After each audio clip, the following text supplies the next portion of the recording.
Assalamualaikum warahmatullahi wabarakatuh. Alhamdulillah, nahmaduhu wa nasta'inuhu wa nastaghfiruh wa na'udzu billahi min sururi anfusina wa sayyiati a'malina may yahdihillahu fala mudhillalah wa may yudlil fala hadiyalah. Asyhadu an la ilaha illallah wahdahu la syarikalah wa asyhadu anna Muhammadan abduhu wa rasuluh. Ya ayyuhalladzina amanu ittaqullaha haqqa tuqatih wa la tamutunna illa wa antum muslimun. Amma ba'du. Fa inna ahsanal kalami kalamullah wa khairal hadi hadi Rasulillah sallallahu alaihi wasallam wa syarrul umur muhdatsatuha wa kullu muhdatsatin bid'ah wa kullu bid'atin dhalalah wa kullu dhalalatin finnar. Ma'asyiral muslimin rahimani wa rahimakumullah, para pemerhati roja, semoga Allah Subhanahu wa taala merahmati kita semua. Alhamdulillah, pada kesempatan siang ini kita dapat bertemu kembali masih bersama buku Talbis Iblis tulisan Ibnul Jauzi.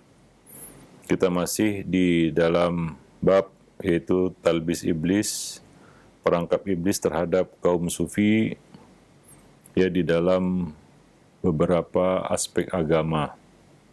Sebelumnya kita sudah jelaskan bagaimana sikap para ulama salaf terhadap penyimpangan-penyimpangan yang terjadi pada seseorang, ya, walaupun kondisi orang itu terlihat baik, namun ketika orang-orang yang terlihat baik ini ya menunjukkan pemikiran yang sebenarnya, apa yang menjadi keyakinan mereka, maka para ulama salaf tersebut tidak segan-segan mengeluarkan pernyataan tahdzir, peringatan agar mewaspadai orang-orang seperti itu, ya. Contohnya para pemalsu hadis atau orang-orang yang memanipulasi hadis, ya, seperti yang diriwayatkan dari Yahya bin Sa'id. Dia bercerita, aku bertanya kepada Syu'bah, Sufyan bin Sa'id, Ats-Tsauri, Sufyan ibn Uyainah, Malik bin Anas, tentang seseorang yang tidak hafal hadis. Maksudnya tidak mengerti tentang hadis, atau diduga kuat melakukan manipulasi atau pemalsuan hadis. Ya, seperti kaum ini ya yang sering menisbatkan sesuatu kepada Nabi. Nabi berkata, kata Nabi, ya, tapi tidak jelas riwayatnya. Bahkan kadang-kadang mengarang-arang cerita dan dinisbatkan kepada Nabi. Kaum sufi ini termasuk kaum yang senang menggunakan riwayat-riwayat yang palsu, hadis-hadis palsu atau maudhu, atau hadis-hadis yang tidak jelas asal usulnya. Maka mereka semua, para ulama itu menjawab, kondisinya harus diperjelas, yaitu dia harus diperjelas ataupun dinyatakan keadaannya bahwa dia adalah seorang pemalsu hadis atau orang yang mengarang-arang tentang hadis ataupun yang mengada-ngada di dalam ya periwayatan hadis-hadis Nabi Shallallahu Alaihi Wasallam. Ya, walaupun secara lahir mungkin orang itu baik-baik saja. Artinya orang yang kelihatannya soleh, ya, terlihat seperti orang baik gitu. Tapi ketika dia menunjukkan jati diri yang sebenarnya, para ulama tidak segan-segan mengeluarkan tahdzir mereka terhadap orang tersebut. Ya, ini terjadi pada Imam Ahmad bin Hanbal. Beliau pernah memuji seseorang. Tentunya Imam Ahmad tidak memuji seseorang kecuali orang itu baik ya secara lahir. Sebelum Imam Ahmad tahu kekeliruannya, ya, lalu disebutlah terkuaklah sedikit demi sedikit tentang kesalahan dan kekeliruannya, penyimpangannya. Maka Imam Ahmad mengatakan, ya, dia adalah orang baik, ya, si fulan ini, andai saja dia tidak melakukan kekeliruan, ya. Nah, Imam Ahmad juga pernah berkomentar tentang Sari As-Saqti. Beliau mengatakan dia adalah syekh yang dikenal baik, orang wara', orang soleh kelihatannya, ya. Namun selanjutnya manakala disampaikan kepada beliau bahwa As-Saqti ini, Sari As-Saqti ini pernah mengatakan, saat Allah menciptakan huruf-huruf maka bersujudlah huruf ba. Ya, ya sudah nampak kengaurannya, ya. Sudah nampak kenyelenehannya begitu, ya. Mulai nyeleneh, pemikiran-pemikiran yang aneh mulai muncul darinya, ya. Maka Imam Ahmad pun berseru, jauhkanlah orang-orang darinya. Ya, jauhkanlah orang-orang darinya. Yaitu peringatkan orang-orang supaya tidak mendekatinya. Karena sudah nampak, ya, penyimpangan-penyimpangannya, ya. Kesesatan-kesesatan dari pemikirannya. Nah, demikian, ya, pandangan, mauqif, sikap para ulama salaf terhadap orang-orang yang menunjukkan, ya, kesesatan ataupun penyimpangannya di dalam agama. Nah, kita akan bahas di sini talbis iblis terhadap kaum sufi ini di dalam bidang akidah. Ya, tidak ada kaum ataupun siapapun yang selamat dari talbis iblis. Ya, hatta dari kalangan muhaddisin. Tapi apa yang menimpa kaum sufi ini sangat-sangat buruk. Ya, penyimpangan yang sangat fatal. Kita mulai dari talbis iblis terhadap mereka dalam bidang akidah. Ya, di antara penyimpangan akidah yang paling parah terjadi di tengah-tengah kaum sufi adalah mereka meyakini, sebagian mereka, ya, meyakini adanya menganut paham hululiyah. Adanya penyatuan antara Allah dan makhluknya, atau wahdatul wujud, atau dalam bahasa lain menunggaling kaula Gusti. Ya, artinya bisa berbaur antara khalik dan makhluk. Ya, ini ada beredar di tengah-tengah kaum sufi. Artinya di antara mereka, ya, ada yang menganut paham seperti ini. Diriwayatkan dari Abu Abdullah Ar-Ramli, dia bercerita, Abu Hamzah ini adalah Muhammad bin Ibrahim Al-Baghdadi As-Sufi yang mati pada tahun 269 Hijriah. Ya, Al-Dhahabi mengomentari orang ini di dalam Siyar A'lamun Nubala. Abu Hamzah memiliki penyimpangan, ya, dan kejahilan, kedangkalan berpikir yang sangat rusak. Ya, itu Abu Hamzah. Dia biasa berkhutbah di Masjid Jami' At-Tarasus. Para jamaah bisa memahami ceramahnya. Satu hari ketika ia sedang berkhutbah, ada seekor burung gagak menguak di atap masjid, bersuara. Mendengar suara itu, Abu Hamzah spontan berseru, ya, labbaika, labbaika, labbaika, aku penuhi panggilanmu, aku penuhi panggilanmu. Ya, artinya, ya itu adalah panggilan Allah Subhanahu wa taala. Yang bersuara itu, yang menguak itu adalah Allah Subhanahu wa taala. Lalu orang-orang menyebutnya zindik. Sejak itu orang-orang menyebutnya zindik. Orang ini berkeyakinan bahwa Allah bisa menjelma ataupun menitis pada semua makhluk, ya, semua benda, semua makhluk, termasuk burung gagak yang menguak tadi. Maka sejak itu orang-orang menyebutnya zindik. Mereka meyakini dia adalah penganut paham hululiyah dan seorang zindik. Ya, sehingga akhirnya ia dihukum mati, ya, dibunuh, dihukum mati. Lalu kuda miliknya dijual di depan masjid, ya, di depan Masjid Jami' dengan seruan penghinaan, ya, dituliskan di situ, inilah kuda orang zindik. Nah, itu nasib Abu Hamzah Muhammad bin Ibrahim Al-Baghdadi As-Sufi. Ya, jadi di antara mereka ada yang dijerumuskan oleh iblis sampai kepada keyakinan-keyakinan yang mungkin ya umat terdahulu saja tidak meyakini keyakinan seperti ini. Ya, mereka meyakini Allah menitis, tapi tidak kepada semua makhluk, kepada makhluk-makhluk tertentu yang mereka pandang suci, terhormat, kan begitu. Tapi ini tidak. Ya, kepada semua benda, semua makhluk, sampai burung gagak yang mengoak di atap masjid pun dianggap Allah. Nah, demikian. Karena Allah menyatu dengan makhluknya. Ya, Abu Bakar Al-Farghani ya, meriwayatkan bahwa ia berkata, Abu Hamzah ini yang kita ceritakan tadi, ya, Muhammad bin Ibrahim Al-Baghdadi ini, setiap kali mendengar sesuatu, selalu saja dia spontan berkata, aku penuhi panggilanmu, aku penuhi panggilanmu. Maka dari itu orang-orang pun menyebutnya sebagai penganut keyakinan hululiyah, yaitu wahdatul wujud.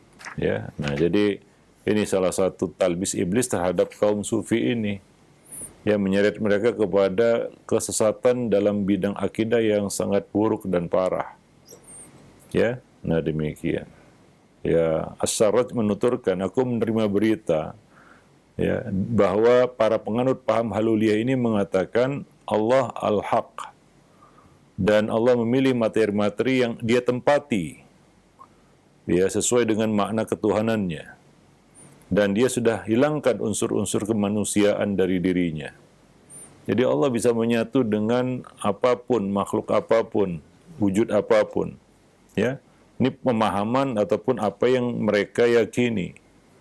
Ya, maka dahulu penganut paham hululiyah ini banyak yang dihukum mati karena dianggap kafir. Ya, dianggap kufur, keluar dari Islam. Ya. Nah, di antara mereka ada yang mengatakan Allah Al-Haq menitis pada materi-materi yang dipandang indah di alam semesta ini. Maka yang indah-indah itu adalah wujud dari Allah Subhanahu wa taala. Bahwa itulah Allah yang menjelma menjadi wujud-wujud yang indah di alam semesta. Nah, itu pemahaman kaum haluliyah ini ya. As-Sarraj mengatakan, aku juga menerima berita bahwa sekelompok penduduk Syam menganggap melihat Allah dengan mata hati di dunia, sama seperti melihat Allah dengan mata kepala di akhirat.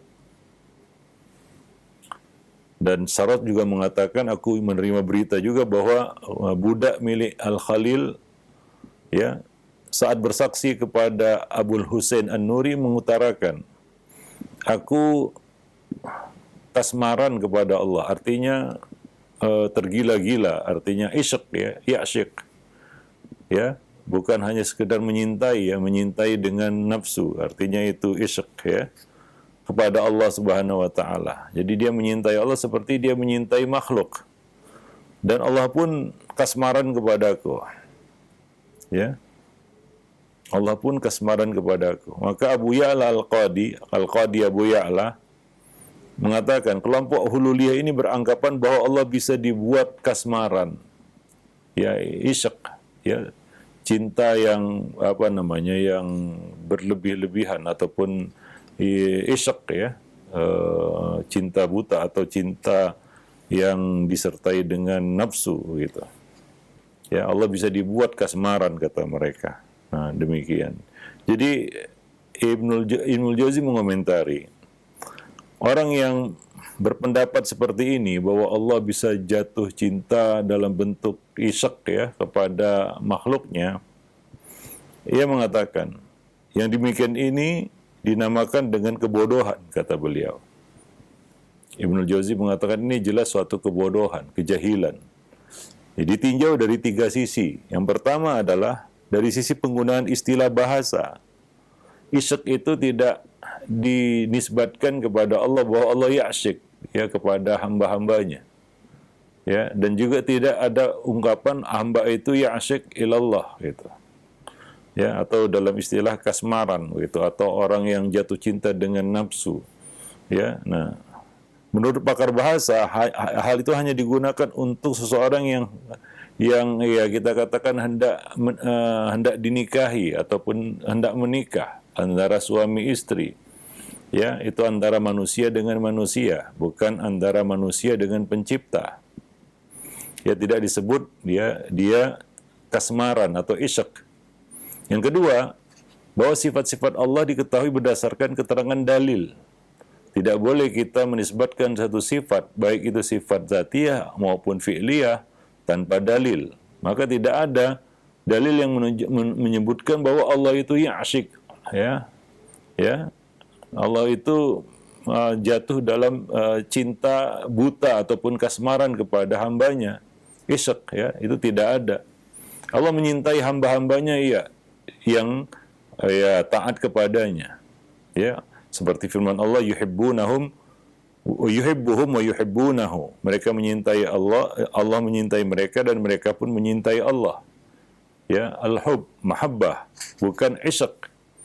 Ya, nah ini orang kaum sufi ini, ya mereka menyintai Allah seperti mereka menyintai manusia, ya yang tergila-gila istilahnya, jatuh cinta tergila-gila kepada seseorang. Ya, nah itu adalah sifat yang tidak warid, tidak ada bagi Allah Subhanahu wa taala. Tidak ada dalil yang menjelaskan hal itu. Ya, dan ketiga, kata beliau, kata Ibnul Jauzi, dari mana dia tahu bahwa Allah menyintainya? Ya, ini adalah klaim tanpa bukti dan tanpa dalil syar'i. Ya, mereka mengaku-ngaku bahwa Allah menyintai mereka. Di dalam ayat imtihan, Allah Subhanahu wa taala mengatakan, "Qul in kuntum tuhibbunallaha fattabi'uni." Katakanlah jika kamu cinta kepada Allah, maka ikutilah aku, ikutilah sunnah. Itu adalah bukti seorang hamba cinta kepada Allah Subhanahu wa taala, yaitu dia mengikuti sunnah. Sunnah Rasulullah sallallahu alaihi wasallam. Sementara kaum sufi ini justru jauh dari sunnah, bahkan membenci sunnah. Lalu bagaimana mungkin ya dia mengklaim bahwa Allah menyintainya dan ia menyintai Allah Subhanahu wa taala? Ini adalah klaim tanpa bukti. Ini adalah klaim ya tanpa dalil syar'i yang tidak bisa diterima. Wallahu a'lam bishawab.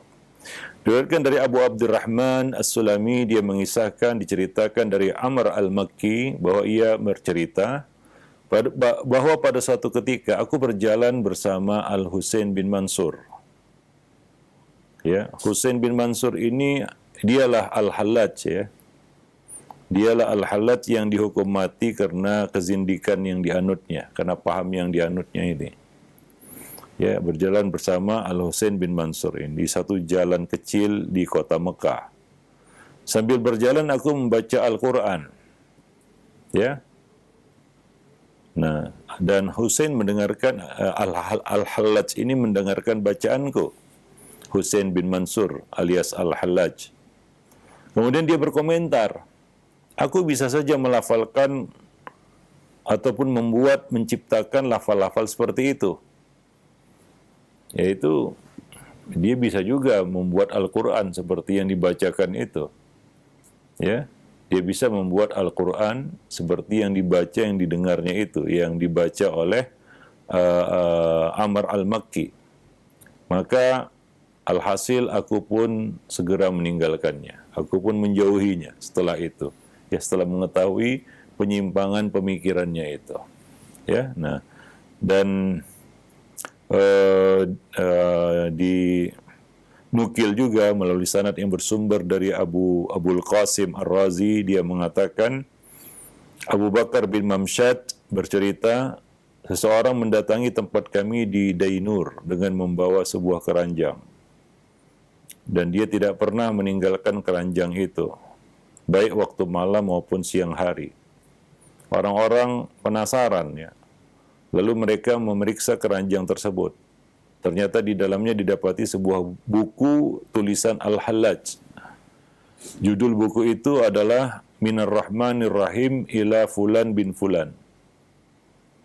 Lalu buku itu dibawa ke Baghdad dan ditunjukkan kepada Al-Hallaj. Setelah dia periksa, dia berkata, Hallaj ini berkata, ya ini memang tulisan tanganku. Aku sendiri yang menulis teksnya. Maka orang-orang pun mengatakan, ya sebelumnya kamu mengaku sebagai nabi. Ya, dia sebelumnya mutanabbi, yaitu orang yang mengaku nabi. Dan sekarang kamu mengaku sebagai Tuhan. Ya. Begitulah kesesatan, ya. Dia tidak berhenti, tidak bertambah kita katakan kecil, tidak bertambah reda, ya, tidak berkurang, tapi terus bertambah. Karena setan ataupun iblis yang menggiring ya orang yang sesat ini kepada kesesatan-kesesatan yang lebih buruk lagi.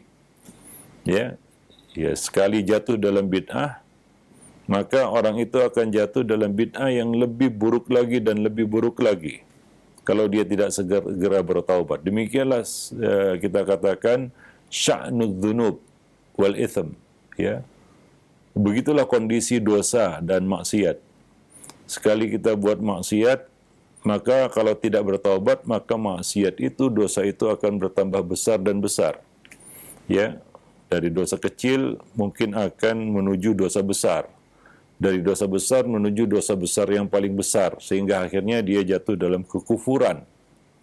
Ya, iblis tidak akan berhenti, ya, menyeret seorang anak Adam kepada kesesatan yang lebih buruk dan lebih buruk lagi. Ya, seperti yang terjadi pada Hallaj ini. Dulu dia sekedar mutanabbi, mengaku nabi, itu saja sudah sesat, ya, mengaku nabi, karena tidak ada nabi setelah Nabi Muhammad SAW. Ternyata kesesatannya tidak sampai di situ. Terus berkembang dan berkembang hingga akhirnya dia mengaku sebagai Tuhan. Orang-orang mengatakan dulu sebelumnya kamu ini ngaku menjadi nabi, ya. Sekarang kamu berani mengaku sebagai Tuhan. Nah, demikian. Kemudian ya si Hallaj ini menjawab, ya, aku tidak mengaku-ngaku Tuhan, tapi inilah inti penyatuan dalam pandangan kami, dalam paham kami. Ya, penulis yang sebenarnya adalah Allah, sedangkan tangan ini sebatas alat. Ya, dia mengaku ya Allah menitis pada dirinya dan menyatu dengan Allah Subhanahu wa taala. Ini pemahaman hululiyah yang dianut oleh Al-Hallaj. Ya, Al-Hallaj kemudian ditanya, adakah orang lain yang sepaham denganmu? Ya, dia diinterogasi ini dan pada akhirnya dia dihukum mati, ya. Dia menjawab ada, yaitu Ibnu Atha, Abu Muhammad Al-Jurairi, dan Abu Bakar Asy-Syibli. Ya, namun Abu Muhammad menyembunyikan identitasnya, Al-Jurairi. Demikian pula, ya, sikap yang diperlihatkan oleh Abu Bakar Asy-Syibli. Ya, nah, yang terang-terangan mengutarakan pendapat Al-Hallaj ini adalah Ibnu Atha. Ya, Ibnu Atha. Maka ketika Al-Jurairi, yaitu Abu Muhammad Al-Jurairi ini diinterogasi terkait dengan pemahamannya, maka Al-Jurairi tanpa ragu menjawab, orang yang berpendapat seperti ini adalah kafir. Orang yang berpendapat seperti ini layak dihukum mati. Ya, sudah Al-Jurairi, ya, giliran Syibli diinterogasi. Dia pun mengatakan orang yang berpendapat seperti ini harus diamankan, yaitu harus dipenjara, ditahan, ya, nggak boleh dibiarkan. Hanya Ibnu Atha yang ketika ditanya mengenai pernyataan Al-Hallaj, dia jelas-jelas mengatakan bahwa dia berpendapat seperti pendapatnya Hallaj. Dan kesaksian Ibnu Atha inilah yang menjadi alasan utama, ya, Al-Hallaj akhirnya dihukum mati. Ya, Al-Hallaj ini akhirnya dihukum mati karena pemikiran yang menyimpang yang ada padanya. Ya, wallahu a'lam bishawab. Ya, maka ya, Ibnul Jauzi mengatakan, ya, bahwa para ulama saat itu telah sepakat terkait ya hukuman mati terhadap Hallaj, bahwa dia adalah orang yang halal darahnya karena dia telah keluar dari Islam, ya, murtad, ya, dengan pemikirannya itu. Orang pertama yang menyatakan halalnya darah Al-Hallaj yaitu Abu Amr Al-Qadi. Ya, lalu para ulama menyetujui, ya, pendapatnya itu atau pernyataannya itu. Ya, ada, ya, yang juga tidak memberikan komentar tentang Al-Hallaj ini. Di antaranya Abul Abbas Ibn Suraj. Dia tidak memberikan komentar apapun terkait pribadi Al-Hallaj. Ya, dia mengatakan, aku tidak tahu apa yang dikatakan orang ini. Ya, namun ya para ulama sepakat ya bahwa Hallaj ini adalah orang yang murtad, keluar dari Islam dengan pemahamannya, dan dia dihukum mati karena pemahamannya itu. Dan ijma umat Muhammad ya itu dijaga dari kesesatan. La tajtami'u ummati ala dhalalatin abada. Sesungguhnya Allah melindungi kaum muslimin agar tidak bersatu di atas kesesatan. Wallahu a'lam bissawab. Nah, demikian ya. Sehingga di Abu Bakar Muhammad bin Daud Al-Faqih Al-Asbahani mengatakan, jika apa yang diturunkan kepada Allah, jika apa yang diturunkan Allah kepada nabinya Muhammad SAW adalah benar, berarti apa yang dikatakan Hallaj itu adalah suatu perkataan dan perkara yang batil. Nah, demikian ya. Nah, begitu pendapat atau sikap tegas dari Al-Faqih Abu Bakar terhadap Al-Hallaj ini. Wallahu a'lam bishawab. Baik. Dan Ibnu Jauzi mengatakan, nah karena kejahilan dan tidak tahu ijma umat ya di dalam bab ini ya, ijma ulama ya di dalam bab ini terhadap Hallaj ya, terhadap orang yang menyimpang ini, yang berpaham hululiyah ini, ada sekelompok kaum sufi yang bersikap fanatik membela Hallaj karena kejahilannya, dan juga karena tidak tahu ijma ulama terhadap Hallaj. Ya, komentar ulama ya yang ya tidak tidak ada perbedaan pendapat di situ tentang Hallaj. Kalau ada ya tadi ya sekedar mengatakan aku tidak tahu apa yang dikatakan oleh Hallaj ini. Ya, selainnya para ulama sepakat tentang penghalalan darah Al-Hallaj, bahwa dia adalah orang yang layak dihukum mati ya karena pemikirannya. Namun ya karena kejahilan dan ketidaktahuan tentang hal ini, ada sekelompok sufi yang bersikap fanatik membela Al-Hallaj ini. Seperti yang dinukil dari Ibrahim bin Muhammad An-Nasrabazi. Ia mengatakan, jika setelah para nabi dan orang-orang yang benar imannya masih terdapat ahli tauhid, maka Al-Hallaj itulah orangnya. Dia menganggap bahwa apa yang diyakini oleh Al-Hallaj ini adalah murni tauhid, ketauhidan yang murni, ketauhidan para nabi, ya ketauhidan yang benar. Ini perkataan dinukil dari Ibrahim bin Muhammad An-Nasrabazi, seorang sufi, ya, karena ketidaktahuannya mungkin ya terhadap pemikiran-pemikiran Hallaj ini, ataupun tidak tahu ijma ulama di dalam bab ini terhadap Hallaj. Wallahu a'lam bishawab. Nah, demikian ya. Ibnu Jauzi mengatakan seperti itulah kondisi sebagian besar penceramah dan para sufi pada saat itu ya, karena mereka semua tidaklah mengetahui syariat dan jauh ya dari pengetahuan tentang hadis-hadis Nabi ya, hingga akhirnya mereka tertipu ya dengan kebohongan Al-Hallaj dan penyimpangan Al-Hallaj ini. Wallahu a'lam bishawab. Ini salah satu bentuk penyimpangan yang terjadi di kalangan kaum sufi di dalam bab akidah. Ini yang paling buruk ya. Diseret kepada keyakinan hululiyah, wahdatul wujud ya. Ya, keyakinan bahwa Allah ada di mana-mana, menyatu dengan makhluknya, bisa menitis kepada benda apapun, ya semua yang wujud ini hakikatnya adalah Allah, dan pemikiran-pemikiran sejenisnya yang itu tentunya bertentangan dengan akidah Ahlus Sunnah wal Jamaah. Wallahu a'lam bishawab ya. Nah, demikian. Dan tidak ada ya keburukan yang lebih buruk ya selain ya kita katakan menyimpang ya dari akidah yang benar, ya menyimpang dari tauhid. Wallahu a'lam bishawab. Nah, kemudian juga iblis juga menipu daya mereka, memperdaya mereka di dalam bab-bab lain, yaitu dalam bab ibadah terhadap kaum sufi ini ya.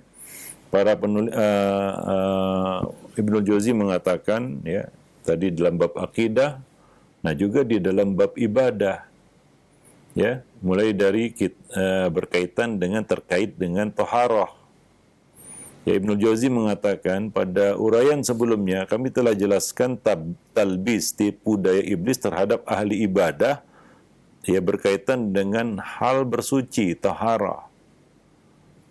Dan ternyata talbis iblis terhadap para sufi ya di dalam bab ini jauh lebih hebat daripada ahli ibadah itu. Ya, iblis pun semakin meningkatkan was-wasnya terhadap mereka terkait penggunaan air dalam jumlah banyak. Ya, yaitu berlebih-lebihan di dalam menggunakan air. Sampai-sampai aku pernah mendengar ya, Ibnu Aqil ditertawakan oleh kaum sufi karena hanya menggunakan sedikit air. Ya. Ibnu Aqil adalah salah seorang gurunya Ibnul Jauzi ya. Dia pernah ditertawakan oleh kaum sufi, oleh para sufi karena berwudu dengan menggunakan air yang sedikit. Ya, kisahnya bermula ketika suatu hari Ibnu Aqil yang memasuki ribat atau tempat ibadah ya, kemudian berwudu. Namun justru dia ditertawakan oleh kaum sufi ini karena ia menggunakan air yang sedikit. Ya.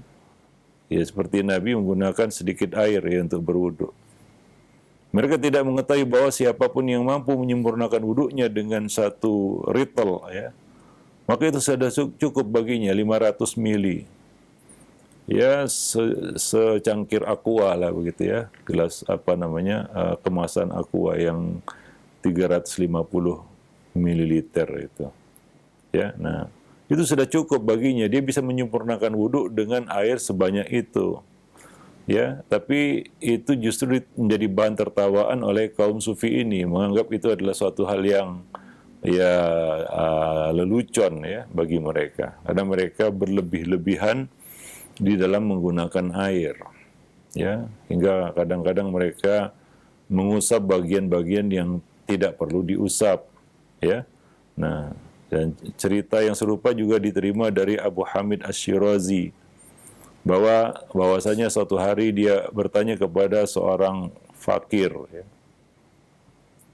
dengan apakah kamu berwudu? Fakir maksudnya ini orang sufi ya.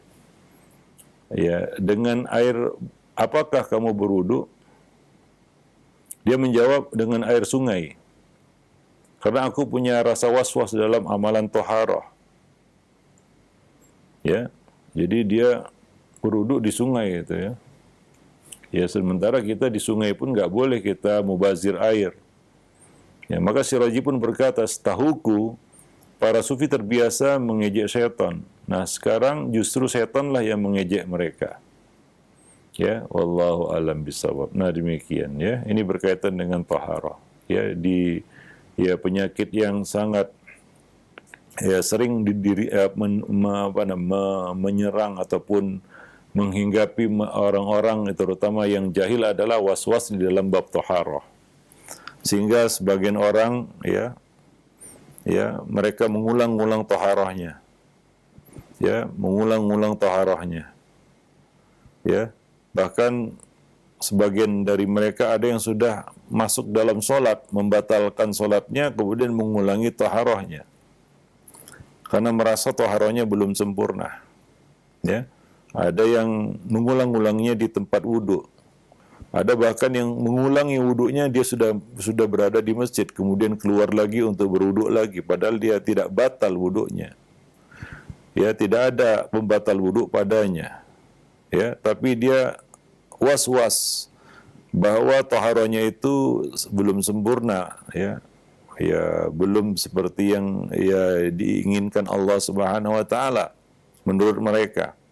Maka ia pun mengulanginya dan mengulanginya. Ya, sebagian orang ada yang bahkan mulai dari iqamat salat dikumandangkan sampai selesai dia belum keluar dari tempat wudhunya.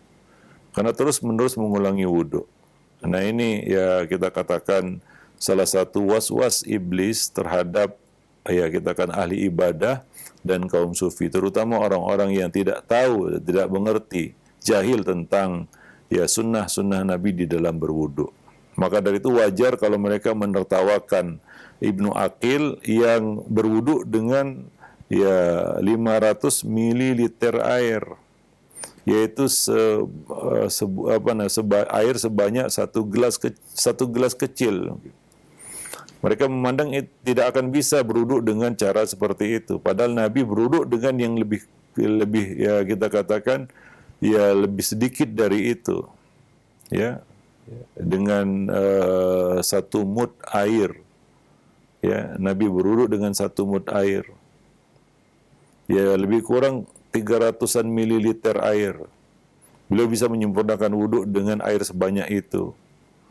Ya, tapi itu jadi lelucon bagi orang-orang sufi, ya. Mereka menganggap itu adalah suatu hal yang ya tidak masuk akal.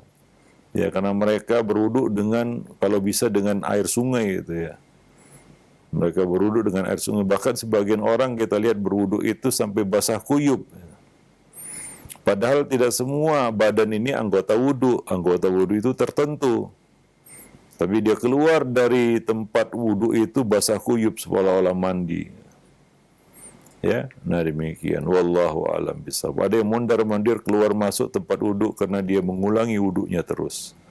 Ada yang belum selesai wudhunya sudah diulanginya lagi dari awal. Ada juga yang seperti itu. Belum selesai lagi wudhunya dia sudah ulangi lagi dari awal. Ya, wallahu a'lam. Jadi ini termasuk talbis iblis terhadap ya ahli ibadah dan kaum sufi di dalam bab thaharah. Maka agama itu bukan dengan perasaan dan logika. Agama itu berdasarkan dalil dan keterangan yang sampai kepada kita, ya, bukan ya berdasarkan imajinasi, halusinasi, pemikiran dan perasaan kita. Karena kita akan mudah diombang-ambingkan oleh iblis dan bala tentaranya, oleh syaitan. Ya, sehingga hati itu terus was-was dan merasa, saya belum sholat, saya belum wudhu, saya belum ini dan belum itu. Hingga dia mengulang-ulang ya, wudhunya, mengulang-ulang sholatnya. Nanti akan kita bahas berkaitan dengan ibadah sholat ya setelah ini.